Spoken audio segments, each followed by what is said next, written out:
right now because it's going to go to the video. Hey yo, it's time to roar, get loud, let's ignite. Jeremy B in the house, we keeping it tight. Every weekday at 11, we ready to ride. Lions Talk Live, come and join the pride.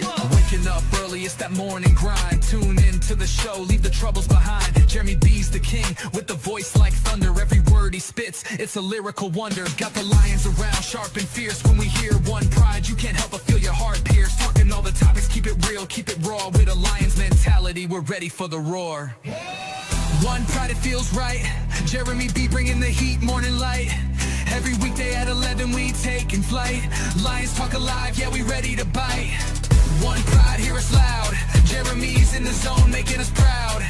This is a Huddle Sports Network broadcast. You can find us on Roku TV, Amazon Fire TV, Facebook, and of course YouTube. Get all your NFL news here first. I'll eventually get a new intro just for the baseball show, but this is the first ever baseball roundtable talk. I'm your host, Smokin' Jeremy B. I've got Adam McNally, who represents the Pirates, and I believe that's who Big Rich represents too. Well, yeah, I've kind of my main heart is in Pittsburgh, but I have been following the Rangers for 40 years now, so I guess I can kind of say I'm a pretty solid spokesman for the Rangers as well. Awesome. So we have had some news. Oh, look at this. Ginger comes in with the jack wagon. Love it. Hey, look at this. I got two Pittsburgh fans with me. Proud to be here for first ever baseball show. Awesome. Thank you, brother. So, what moves have the Pirates made, guys? I'll let Adam do a couple, then I'll let you take over, Big Rich. Now, Rich, where do you want to start? No, let's start with the one. Let's start with the guy who I was on his bandwagon during the trade deadline last year that I wanted him to get, and that was Ryan O'Hearn. I love the signing of Ryan O'Hearn. He's flexible with first base, with outfield. He's probably going to start the season in left. Power stick, good stick. He's a solid 280 hitter. Probably going to be good for 25 to 30 bombs, especially in, hitting it into the river. So that's a big one there. One of the other ones that I think is going to fly under the radar, and if he does what the projections say that he will, it may not be this year, but next year, the old password is going to they got this kid from Boston, and I can never pronounce his first name right, so please don't shoot me on that one either. But he's a very young outfielder who has tremendous upside. And then I also liked us getting Gregory Soto for the bullpen. We made a lot of moves, and I liked 90% of them. Yeah, there's a couple I questioned. It's really good that I saw that. And I think Detroit made a few good moves too. Number one, Creek Skubal winning his arbitration. I kind of called that because they weren't going to let him be on the team deal on the last year of that contract after back-to-back Cy Young. And we all knew that, but it was team control. Yeah, hello, guys. Long time no see. And MDE gave you an idea. Nickname for the name you cannot pronounce is Scrabble. Yeah. I mean, well, okay. For those of you that are trying to figure out who or what the heck is he talking about, I'll give you the spelling of this kid's name here in just a second, and you guys can figure it out from there. I'll see if I can butcher it after you do. Okay. Yeah, Rich, just butcher it. Just butcher it. Just say it. Just butcher the heck out of it, huh? Yeah. Okay, yeah. Here's the actual spelling of this kid's name. JHOSTYNXON. My best bet is Hostikson Garcia. How about we just call him Garcia? Well, they call him the password. Or, I mean, you could somehow get, Nick out of there, Nixon out of there. You could get Ty out of there. You could get John out of there. Whatever. That's why they call him the password. Put it into the private chat for me, Rich, and I'll try to read it, because just hearing it, I couldn't get it. I'm doing it right now. But I mean, he's not a big kid. Let me rephrase that. He's 6 foot, but he's $163. Oh, so he's paperweight. So obviously he needs to go to Permanis, 7 or 8 times and load up on the my personal favorite, the pastrami. But how you like that one? Okay, and that is a Hispanic name, correct? It would be, which means the H is silent. Right. But the J makes an H noise in Javier, so that would be Postinston, something like that. Something to that general effect. Any way you look at it. But from what he was the number 3 prospect in the Red Sox organization, and was up for a hot minute last year. So, that was a good pickup. The trade we made with Tampa was big too. But yeah, you guys, that deal with Skubal. I mean, anybody that didn't think Skubal was going to win that arbitration is just stupid. There was no way in this world Detroit was going to win that arbitration. But the reason why people thought that is because Scott Boras, his agent, had done this many times and lost 90% of them. So they had okay, we got a snowball's chance in hell. I personally heard because it was back-to-back Cy Youngs, there was no way they were winning. Well, and I heard, and from what I was told, what I heard on MLB Network, it was gospel, that he walked into the meeting with the ultimate middle finger to the Tigers. Right. He walked in with both of his Cy Young awards and set them on the table. And that's why I said I heard the Tigers couldn't win, is because he was a back-to-back Cy Young winner. So you notice, I had to do the framework of our background in Tigers colors because I am a Tigers fan. I got to stick to the Detroit theme for my stuff. And it looks like I got to come up with a smoking tiger logo with the navy blue and orange. That way I got the right logo for stuff. But this is my logo I created. I finally got it printed onto shirts and hats. And I guess I'm going to do that one too. So I'm going to do it with a tiger though. I like it, Germ. I like it. I don't like. Yeah, I'm wearing but I'm wearing my Valentine's Day shirt, Germ. I know. Look at you. So stupid. I feel so I had to wear it though. I had to wear it. I never really wear t-shirts. So usually, wear a white tee or Us handsome single guys, Jose Urquidy. Urquidy. But for the Tigers, wasn't he on Tigers? Who? No, Houston, right? Jose Urquidy was for Houston. Yes. Sorry, guys. Oh, more than likely, I would agree with that. Yeah, but St. Louis has got a lot of problems. Yeah. Well, and they got rid of one of their best players. Right. They had a lot of bloated salary that they had to get rid of to make salary room to keep from going over the cap to get better players. The problem is no one wants to go there. Which is a shame because that is, when you talk baseball, St. Louis is a trademark city for baseball. But, yes, they lost Arenado, but man, when they lost Brendan Donovan, that's big. Yeah, it was huge. That's real big. Hold on just a second, guys. Yep. The big news that we heard this week was Nick Castellanos got cut by the Phillies and was picked up by the Padres an hour later. That kind of bothered me because we could have used that right-handed bat in our lineup. I didn't think he was even going to make an hour.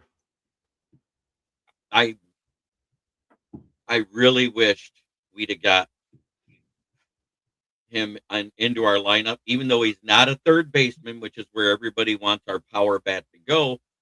I don't mind who we have there because they didn't do bad defensively. They're just not an offensive juggernaut, but a right-handed bat in our outfield. So, because let's face it, Kerry Carpenter can't hit a right-hander to save his ass, and he could have came in that situation. Do you agree that we're getting to that point where the prototypical? Remember, you and I at least remember. Adam may be a little too young for this, but it was written in gospel. Your power came from first, third, and the outfield, left and right. Yep. Your guys up the middle they hit for average, they hit for OBP. That was it. Your catcher couldn't hit to save his soul. He was back there to play defense, and that was it. I think the first catcher to change that was Gary Carter, if I remember right. Carl Yastrzemski and Johnny Bench. Both of them would hit for power and average, is what I'm saying. Yeah. But you had the other guys like Carl Yastrzemski. He didn't have the best batting average. Every now and then he'd crank a home run, but he ran slower than molasses and would get picked off from right field at first base. See, I think it's funny. Like you guys talk Johnny Bench and the other guy you mentioned didn't. I remember a little bit about Tony Pena, but Pudge was the first power catcher that I really remember, or Gary Carter. Yeah, but I mean, Gary Carter played until you were probably following baseball, but he was at the tail end of his career in a shell of what he used to be. I remember Gary Carter being a power hitter, though. I remember him being more defensive. Oh, but you got to remember, a power hitter in the late 70s, early mid 80s was a guy that hit 30. That was a power guy. If he hit 25 or 30, that was remarkable. You didn't have 50 guys hitting 20 home runs. But nowadays, it doesn't matter. You got power coming from all different positions. Second base, and that started in 84 or in the mid 80s, because you had Sandberg at second, who became the first real power hitting second baseman. You had, of course, as time went on at short, you had Ripken, and then you get, your A-Rods, and you get your Miguel Tejadas and guys like that are power hitting at shortstop. Center fielders, Andrew Jones, guys like that. Griffey, of course. So, and then the catchers, you had Pudge and people like that were hitting bombs, and it just kind of, I think it's kind of evened it out. Yeah.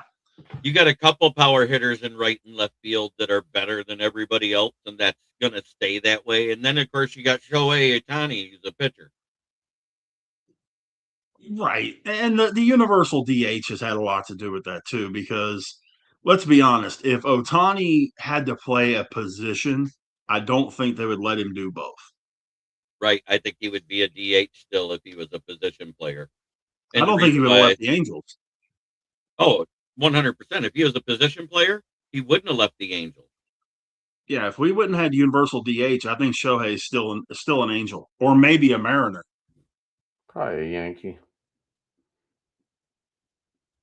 He said right out of the chute he didn't want to go to New York.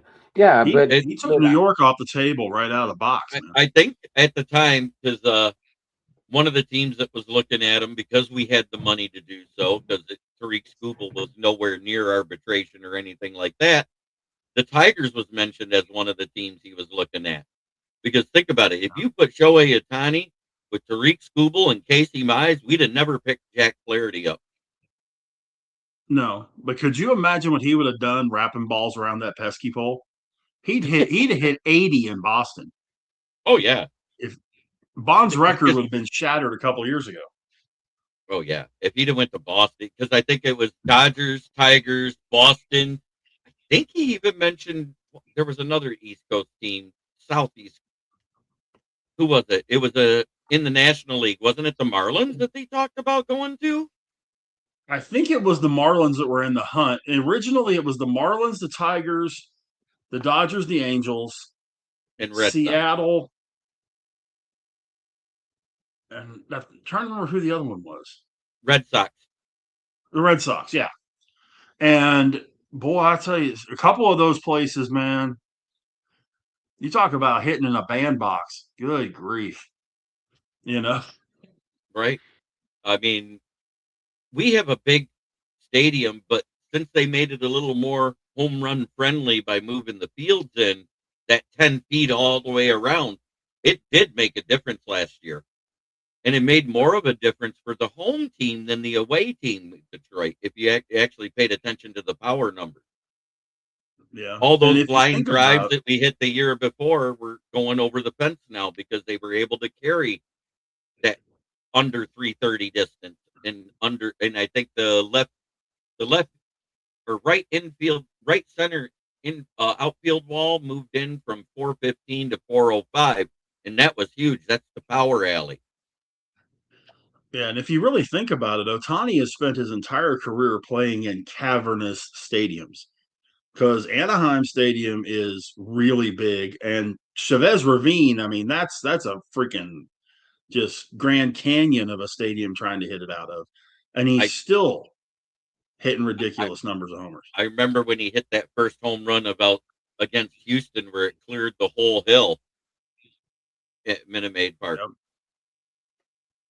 Yeah, and I've seen two guys hit a ball over that hill. I've seen two guys hit it, and that's it. Yeah, one Shohei Ohtani, and is the other one Judge? No, Jeff Bagwell and Carlos Lee. Jeff Bagwell and Carlos Lee. Oh, you're talking about prior to Ohtani, right? Yeah, prior to Ohtani. Carlos Lee hit one against the Rangers one night that I don't think has landed yet. So I mean, he just smoked that. Was that off the concrete at the top over the center? Yeah. Bagwell hit it into the upper deck where it landed on the concourse past the bleachers out there. But and that was an amazing moonshot. And they tried to say that was only 450 feet. Bullshit. If it was flat land, it went 510. Yeah. That left field isn't very big, but it is very friendly to hitting a ball. What, in Houston? Yeah. Oh yeah, yeah. Crawford boxes are really close. That's why Altuve has all the home runs he has. He's hit about 70% of them at home, and he's a dead pull hitter. Bregman's the same way down the left field line. Bregman doesn't have. Well, he kind of has that luxury back this year now that he's at Wrigley. But he didn't have that luxury in Boston with the monster because he doesn't hit those towering shots. Bregman's more of a liner guy, and he hit the hell out of the wall. But I think him at Wrigley this year, I think he's going to do well there. I think that was the best thing for Bregman's career was to get out of Houston because you saw his true power numbers go up with all the fields that more matched his power stroke. Yeah. But for the Tigers here, getting Framber Valdez from Houston, that signing was huge. Then we got the arbitration done, so we know Tarik Skubal is here for now, at least through the trade deadline. And I'll tell you what, with that rotation, if they're in first place at the trade deadline, he's going nowhere. They're going to keep him for a playoff push. There's no reason to get rid of him at that point. But then adding Justin Verlander to Casey Mize, we know Reese Olson is out for the season because he had a hiccup with his recovery from his Tommy John surgery. So he's out this season. That's an immediate upgrade until Jackson Jobe comes back because we also got Jack Flaherty. Jack Flaherty is a good 3 to 4 inning guy, but once he hits the third time through a rotation, he starts to fall apart.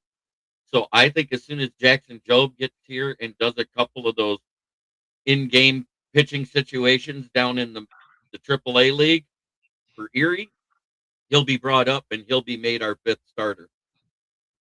And they'll move Flaherty to mid-relief because of that 2 to 3 good innings that he has. And that rotation is going to be nasty if that happens. Knowing what you know about what's happening with the Tigers right now, if they tried to do like the Braves did with Spencer Strider and say they offered him 10 years, 400, would he take it? Skubal? More than likely. Mm-hmm. I think that's what he's looking for. But the problem is nobody's going to make those type of deals right now until they know if the salary cap gets voted in next year or not. Well, yeah, I mean that salary cap gets voted in, and they vote out the deferment of payments like that. You know who's in a lot of trouble, because that's one of the other things up the there. Dodgers. The Dodgers will be in so much trouble because immediately their salary cap goes to over $6 billion a year. Mm-hmm.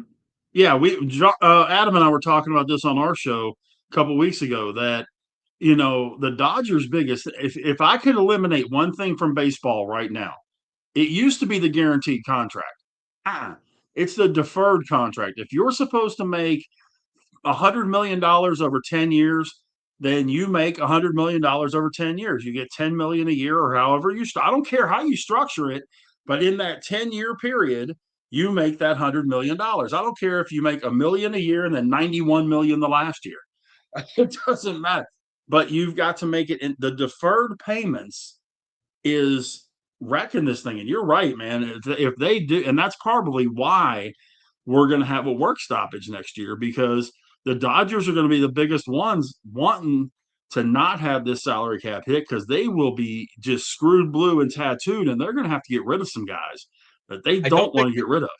I don't think if they hit the salary cap, it'll be bad. It'll be if they eliminate the deferred payment. That's what'll hurt them. Do you think? Yeah.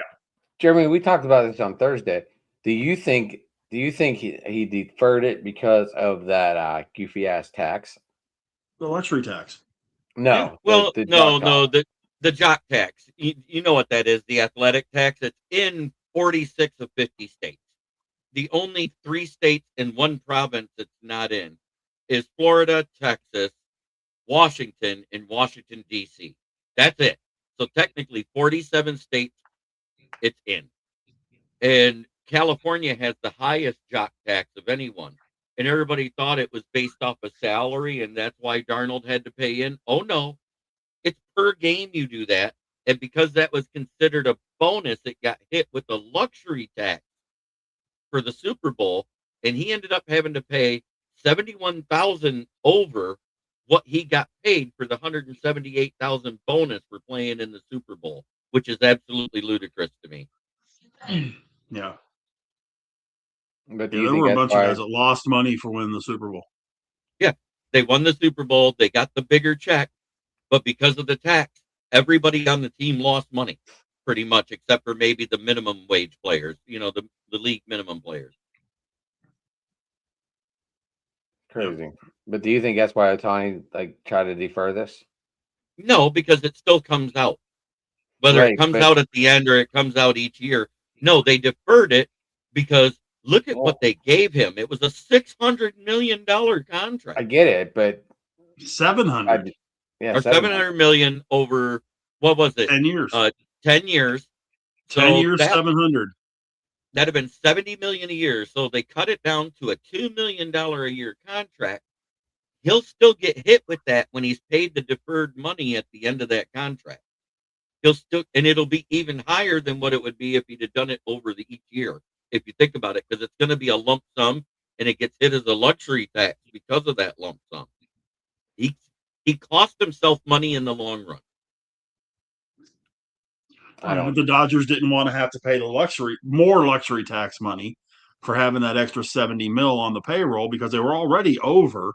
Then they were going to be 70 mil more over with the Freeman contract and the Betts contract and all these other guys, But I will say, since everybody else is doing it, the Tigers took advantage of that with the Justin Verlander contract. Even though it's $13 million, we deferred $11 million of it to next season. And even though we did that with the arbitration of Skubal, the signing of Frambe, and the $2 million for Justin Verlander, we bumped ourselves from 26th last year, which was what everybody was making fun of the Tigers for not spending money. We're now 9th in the league in spending for this season alone. Anything you get out of Verlander is going to be a bonus. Right. I think the way they plan on doing it, and I think it's a mistake, they want to use Flaherty in the third starting rotation. I think he needs to be 5th. I think I would rather have Mize there and then Verlander, or even go lefty, righty, righty, righty, something like that. Because I think going Skubal, Frambe, which are both left-handers. Marcus on the go. What's up there, big hoss with the sauce? Yeah, you're right. I think it would be better to go like Skubal, Mize, then Frambe, then Verlander, then Flaherty, in that order. Because when Jackson Jobe gets back, he's another lefty. Then you're bringing him in as the fifth starter, and then you got lefty, righty, lefty, righty, lefty, and that's going to be hell on lineup. Yeah, that's nice. I'm not as big into the college baseball, even though Michigan's pretty good at it. But I love what we got. We got a pretty good kid from LSU on the mound. Oh, so you're an LSU Tiger fan, or are you talking about Marcus? They're talking about I'm talking about Paul. I'm talking about Paul Skeens. Skeens, yeah. Yeah. Well, if we're gonna go college baseball for just a second, sure. I gotta throw a little baseball love out here for our Baylor Bear. I don't know if you guys saw this on SportsCenter last night. My guy Tom Barfield, who I worked with for many, many years, was on the call. Tice Armstrong for the Baylor Bears last night hit 3 grand slams in one game. I heard about him. Yeah, 12 RBI. Only the second time in baseball history, college and pro, it has ever happened. And they only played 7 innings because the third grand slam caused a run rule. Right, caused the mercy rule. Yeah, it was a walk-off mercy rule, or he might have had a shot to get 4. But yeah, 3 grand slams last night. So Tice Armstrong from Baylor, their first baseman. Way to go, Tice. Way to go. Full power hitter. Yes, absolutely. Now, the only thing I got to ask, is he using the torpedo bat, or is he using the aluminums like they do in college? Aluminum. I hate that they do that because some of those power numbers get a little skewed because some of those bats, it's not that they're hot, it's just that the way they put the power into it and reflect it to make the ball travel even faster, it turns me off a little bit. I wish that in college they would make them go to wood bats. Well, I'm glad they deadened them because like back in the day of Incaviglia and those guys, it was like hitting ping pong balls. But now they've deadened the bats. So yes, they're aluminum, so they don't have to be replacing so many bats, which that's the thing. It's the cost factor for college baseball. But they're not replacing as many, but they're not hitting as many outs as they were before. The leader in home runs last year in college baseball only hit 34. Right. So, they have definitely turned things. So, but how good is that lineup to have them set up for 3 grand slams? That's what I'm thinking. There's probably a lot of small ball players on that team where they hit for average, and then he's in that 4th or 5th spot cleaning up. Well, I can tell you this about Mitch Thompson and his team because I worked with those guys for eons. I was a stat guy for them for several years, that kind of thing. I've known Mitch Thompson a long time. He uses this. He's not as concerned about analytics. He uses this. And the guys he's got on that team, I was talking to their play-by-play guy the other day, in fact. And he said that if they stay healthy, this team has a legit shot of making a really nice run. But last year they had 7 of their 9 starters spend time out hurt. So, last year was kind of a scrap heap. If these guys are healthy, they can make some noise. And the top of the lineup is showing that. Thanks. So cool. I love this. It's a lot of fun, and I'll be doing more and paying more attention to baseball now that this is what I'm going to be doing, starting as a regular show 2 weeks before the regular season opens up. And that's so we can get more of a preseason review and stuff like that. And I can build up my knowledge because I love baseball. I know a lot about the game itself, and I know a lot about my Tigers, but I got to brush up around the league and get used to setting up a league type chat because I want to have it so I have multiple fans, kind of like I do on my NFL roundtable talk. Absolutely. That's what I want this to become. I want it to become just like that and become one of my most watched shows. Rich, I think I'm taking your guy tomorrow, just to let you know. Well, William Byron? Yeah. Just feeling it. I don't know why. I don't know why. Daytona 500? Yeah. Yep. I'll give you a secondary guy to take too. And I realize it's gonna be really kind of off the wall, but take Corey Heim.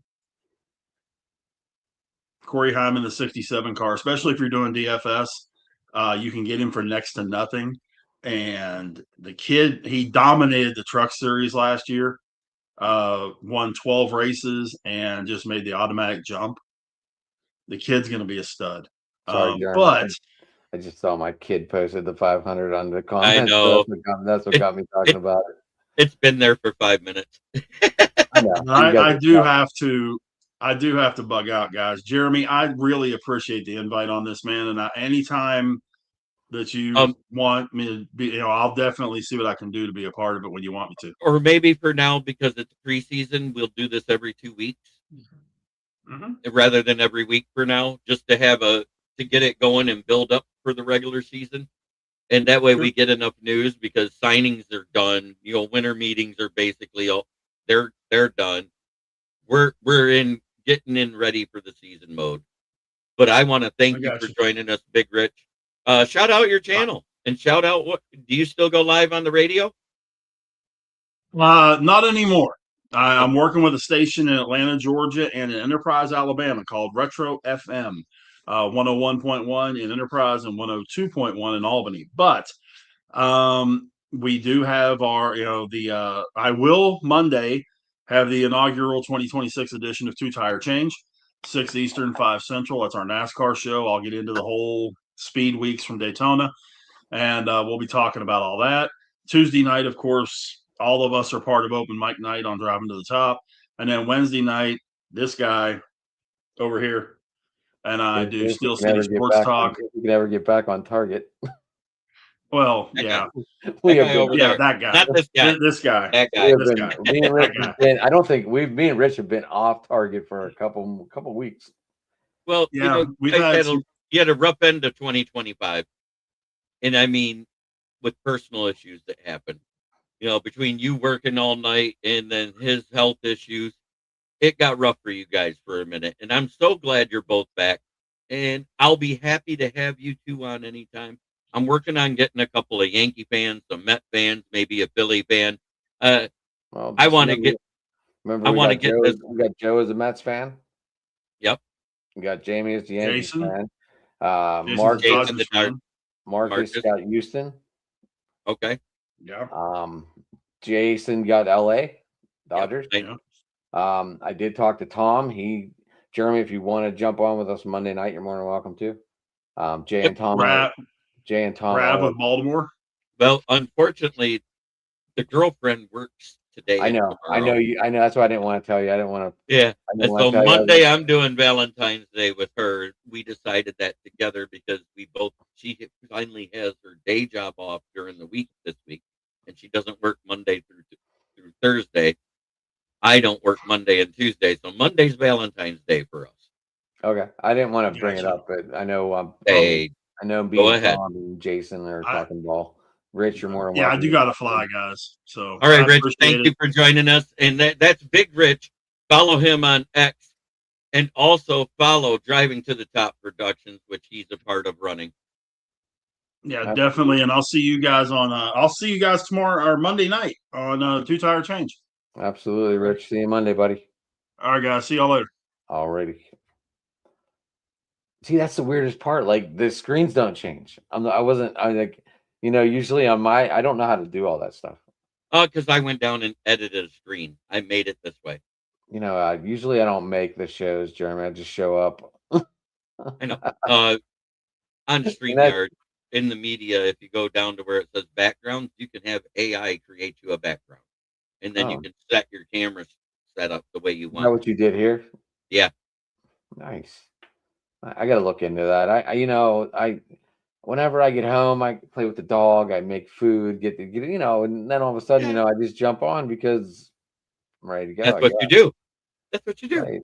I get it. But that's okay. You know what? You know what I love is that somebody asked me to do this, and I wasn't even going to do a show tonight. And I see I missed a call from you because I was working and we were busy. And I said, "There, I'll give him a call." Goes, Right. I'm like, "Fine, let's start it tonight." Because you know what? If I don't start it now, and I wait about month and a half to where it's almost time for the season, I might go, "Yeah, I'm not going to do it." But I've been thinking about doing something through the summer on the weekends because I don't do shows on the weekends usually.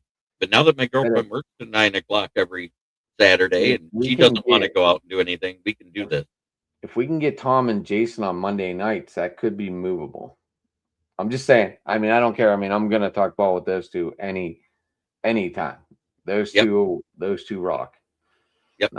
Tom's Boston, like I said, and he's got the full Boston accent and everything. And Tom's awesome.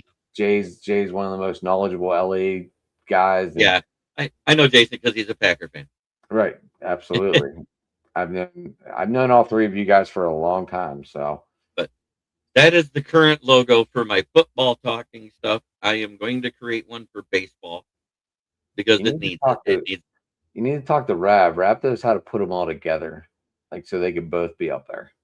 No, I want separate ones because the show's different. The other one is basically Lions based, so I want to keep that logo for Lions, and I'm going to create one for the baseball roundtable talk with the Tigers team. Okay, that's what I want to do.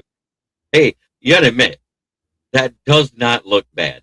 Now, if you made that Tigers Kellers, that's what I plan on doing. I figured that's what you were going to do. Yeah, and then change it to where it's navy and orange versus blue and silver. With a tiger in it, not a lion. Yep. I like it. I don't understand that too. That's weird. What was I going to say? The best part about getting the nickname Smoking Jeremy B, it was a fan that gave it to me. Did I tell you the story? Really? No. Yeah. I used to be a guest before I ever got into podcasting myself on Detroit Lions on the Prowl, one of the oldest YouTube channels about the Detroit Lions there was. And I'm there with guys like Dosa Dion, Micro Mike. Jim Bordeaux is the one that created Detroit Lions on the Prowl with Tim and a couple other guys. And he invited me on there because I used to do a live on Facebook. And I just would do random Lions trivia every Monday until the season started. Then I would just do a game review on Monday, just talking with the fans of my of my group. Right. And one night he sat there, goes, "Wow." He goes, "How did you get your trivia questions?" I said, "I just thought about stats that I knew off the top of my head and would randomly throw one out to see if anybody knew the answer." He goes, "Do you mean you don't have to look this stuff up?" And I said, "That was no, 2020." 2020. Yep. And then he said, "Well, you'd like to be a guest on my show because you accidentally know more Lion stats than I've forgotten in my lifetime." And I was like, "Sure." And that's how I got started. And I'm sitting there, and it was 11 a.m. on a Friday. I worked at the tire shop, and I would take my lunch then, and we just wouldn't do tires for an hour because I was the only tech at a small tire shop. And I would go outside the back and I'd start smoking cigarettes and drinking my Mountain Dew. And I bought one of those little headset mics that was super hot. So every time I took a puff, this one guy goes, "My God, he sounds like Darth Vader when he takes his puff off his cigarette. I'm going to call him Smoking Jeremy B." And it stuck. It happens, you get your nicknames into some of the weirdest places, some of the strangest times. Yeah, so something. But I want to thank everybody who tuned in for the first baseball talk show I have ever had. Marcus on the Go, Josh McNally, Ginzer, Nick Burton, MDE. You guys are great. Patty Grimes. Thank you. And Patty Grimes. I think I saw her. She made a comment. Yep, she did. She's good. He did. Actually, he did. I get confused when somebody says she in the thing. It's he. It's a he. I didn't see your dad in there. No, Dad's sleeping at this time of night. Oh, gotcha. I was waiting to do a little dance. I know. But just for you, Adam, since you're ready to do a dance, I got you. Nope.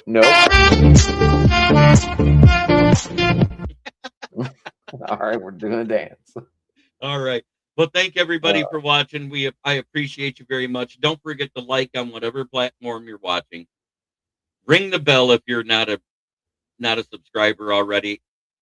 And we will see you in a couple of weeks. Have a blessed night, everybody. Have a good one, guys.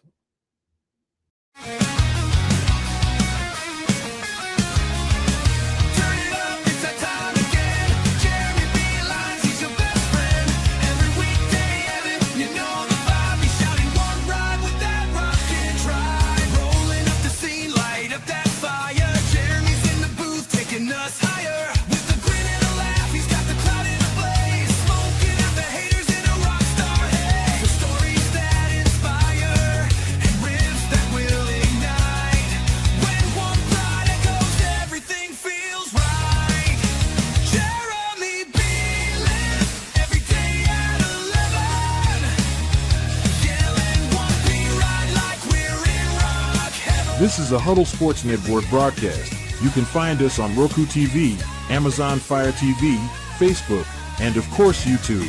Get all your NFL news here first.